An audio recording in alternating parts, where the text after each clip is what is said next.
ACLU.com. Another potential access issue for all North Dakotans is the $1.20 in postage required to mail off your ballot. The ACLU of North Dakota calls it a 21st century poll tax because people are, in a way, having to pay to vote. Dane DeCray, the advocacy director for the ACLU of North Dakota, says it goes against the 24th Amendment, which prohibits a poll tax in any federal election. He says it's something the nonprofit's legal team is looking into. DeCray says the solution is to send ballots in a prepaid envelope.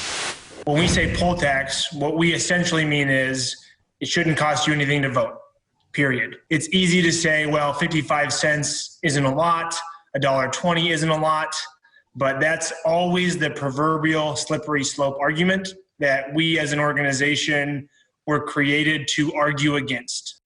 The ACLU has filed lawsuits about this in other states, most notably Georgia.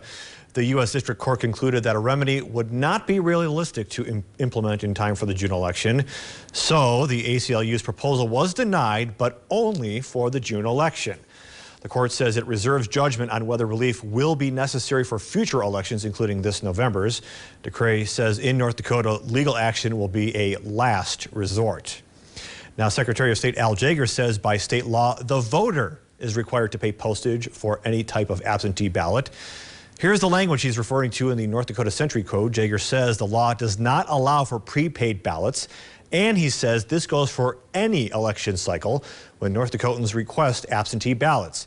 He says he has never heard a concern from the 33 counties that have always gone by the mail-in only option. On the other hand, if we could only vote by polling location, there is some cost involved of driving to that polling location. And so there's convenience in it. As of today, 161,457 ballots have been sent out. More than 41,000 have been returned. Well, stay tuned. Still to come.